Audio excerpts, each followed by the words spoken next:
अस्सलाम वालेकुम जी। Fundamental of physics Halliday Resnick Walker का 10th एडिशन है। चैप्टर 6 है force and the motion 2। Problem number 27 देखेंगे। हमें एक फिग दी गई है, उसमें बॉडी ए दिखाया गया है कि जो कि स्लाइड कर रहा है। 102 न्यूटन उसका वेट है। बॉडी बी जो है वो 32 न्यूटन का है। Coefficient of friction between A and inclined 0.56 है। स्टैटिक फ्रिक्शन है और इसी तरीके से म्यू के जो है वो 0.25 है। थीटा हमें दिया गया है 40 डिग्री यानी इंक्लिनेशन दे दी गई है। पॉजिटिव एक्स एक्सिस को हम अपवर्ड ले लेते हैं। फिर वो कहता है यूनिट वेक्टर नोटेशन में एक्सेलरेशन बताओ ए का, यानी इस बॉडी का एक्सेलरेशन बताना है। If A is initially at rest, शुरू में मानो कि ए रेस्ट पे है ए पार्ट में। फिर मानो कि अगर वो पहले से चल रहा है मूविंग अप, उस वक्त एक्सेलरेशन कितना होगा। मूविंग डाउन अगर हो तब उसका एक्सेलरेशन कितना होगा। तो तीन सिचुएशंस है ए की उसके अंदर। तो लेट्स से हम पहले देखते हैं कि रेस्ट वाला मामला। तो बॉडी ए की बात करें तो हम कहेंगे पॉजिटिव एक्स है, अप हिल लेते हैं चूंकि उसने हमें खुद कहा है।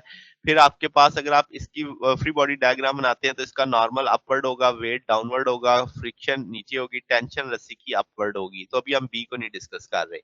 तो अब बॉडी ए को देख रहे हैं।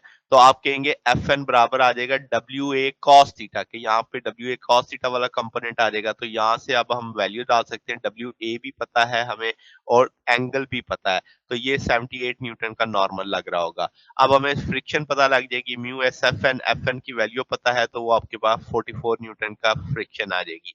तो अगर हम देखें कि अब आपके पास एक्स एक्सिस के लॉन्ग की बात करें तो आप कहेंगे कि भाई एक्स एक्सिस में आपके पास क्या है, टी अपवर्ड है, ये फ्रिक्शन डाउनवर्ड है, एम जी वेट का कंपोनेंट डाउनवर्ड होगा तो इसलिए उसके साथ भी नेगेटिव आ गया। तो ये इक्वेशन अब हमने बना के रख ली। ठीक है। अब हमें चाहिए क्या? अब हमें तो एक्सेलरेशन चाहिए। तो हम बी बॉडी की डायग्राम बनाते हैं। तो बी बॉडी में सारा वर्टिकल मामला है तो आप कहेंगे डब्ल्यू बी डाउनवर्ड है, टी अपवर्ड है। चूंकि बॉडी नीचे डोमिनेट कर रहा है तो डब्ल्यू बी आपका बड़ा होगा किससे, टी से। तो देखो मैंने बड़ा बनाया इसको। तो आपके पास डब्ल्यू बी माइनस टी, तो आपके पास टी बराबर आ जाएगा डब्ल्यू के 32 न्यूटन। ये टी की वैल्यू उठा के यहाँ पे डाली जा सकती है।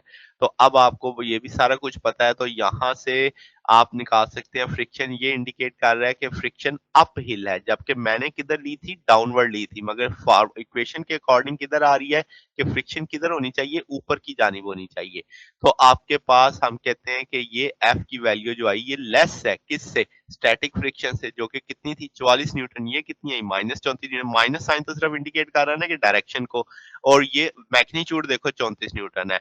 तो इसका मतलब आपके पास इस कंडीशन में तो बॉडी रेस्ट पे रहेगा और एक्सेलरेशन कितना होगा, 0 होगा। क्योंकि मैक्सिमम स्टैटिक फ्रिक्शन जो लग सकती है 44, यानी 44 से तक तो उसने रोकना ही रोकना है ना उसको। तो अभी तो जो लग रही है वो 34 है, तो अभी तो वो चल ही नहीं सकता।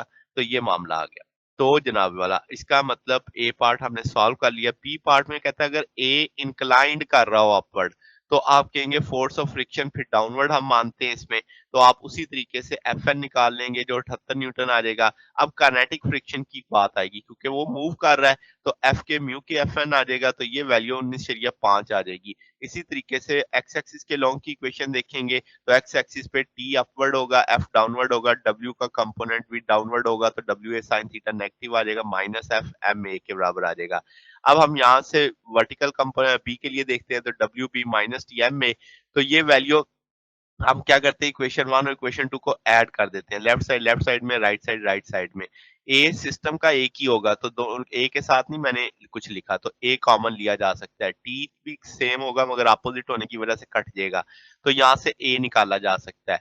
अब आपके पास देखो ये फैक्टर बच गया, यहाँ से M A plus M B नीचे आ जाएगा। अब आप क्या कर सकते हो, मैसेज तो गिवन नहीं थे, वेट गिवन थे, तो मैंने उसको मैसेज को वेट की लैंग्वेज में कन्वर्ट कर लिया। यहाँ से जी का एलसीएम उठा के ऊपर ले गया हूँ।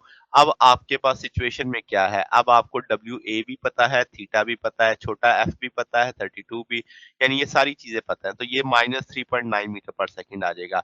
तो वो एक्सेलरेशन डाउन द प्लेन है। नेगेटिव साइन ये कह रहा है कि इनिशियल वेलोसिटी अपविल थी तो ऑब्जेक्ट जो है वो स्लो डाउन हो रहा होगा। ठीक है, जैसे जैसे ऊपर जाएगा उसकी स्पीड स्लो हो रही होगी तो इसलिए इसके साथ नेगेटिव साइन आया है। फिर अब अगर कहता है इनिशियली मूविंग डाउन हो तो फोर्स ऑफ फ्रिक्शन जाहिर सी बात है फिर हमें अपहिल लेनी पड़ेगी। तो उसी तरीके से हम नॉर्मल फोर्स के लिए इक्वेशन निकाल लेते हैं, किनेटिक फ्रिक्शन उतनी ही रहेगी, वही टूल रहेगा, सब कुछ वही रहेगा। मगर अब मामला यहाँ पे थोड़ा-सा बदलेगा कि आपके पास WB माइनस TMB है, दोनों को ऐड करेंगे, उसी तरीके से एक्सेलरेशन आ जाएगा। अब आपके पास जो F थी इस सूरत में वो क्या है, पॉजिटिव हो गई। पिछले केस में यही F क्या ली थी आपने, नेगेटिव ली थी, क्योंकि उस वक़्त आप उसे फ्रिक्शन को किधर ले रहे थे, डाउनहिल। अब फ्रिक्शन को किधर ले रहे हैं, अपहिल। तो अब आपके पास ये F किस में आ जाएगी, पॉजिटिव में आ जाएगी। तो ये बस एक फ़र्क डलेगा, बाकी सारे मामलात वैसे ही हैं। पहले 19.5 नेगेटिव में था, अब किस में आ जाएगा, पॉजिटिव में। उसी तरीके से सॉल्व करेंगे, -1 मीटर पर सेकंड स्क्वायर आ जाएगा। तो ये डाउन द एक्सेलरेशन है, ये कहता है कि इनिशियली वेलोसिटी जो है अपहिल थी, अब वो ऑब्जेक्ट स्पीड कर रहा है, उसकी स्पीड यानी बढ़ रही है। तो इनिशियल वेलोसिटी के मुखालिफ होने की वजह से उसके पास नेगेटिव साइन लग रहा है उसके एक्सेलरेशन के साथ। तो ये हमारे पास सॉल्यूशन था जनाब। अगर आपको इसमें कोई बात पूछनी हो, डाउट हो तो नीचे कमेंट्स में पूछ सकते हैं। वीडियो अच्छी लगी हो तो वीडियो को लाइक कीजिएगा, दोस्तों के साथ शेयर कीजिएगा, चैनल को सब्सक्राइब कर दीजिएगा। अब तक के लिए इतना ही, बाकी इंशाल्लाह हम नेक्स्ट देखेंगे। ओके, अल्लाह हाफिज़।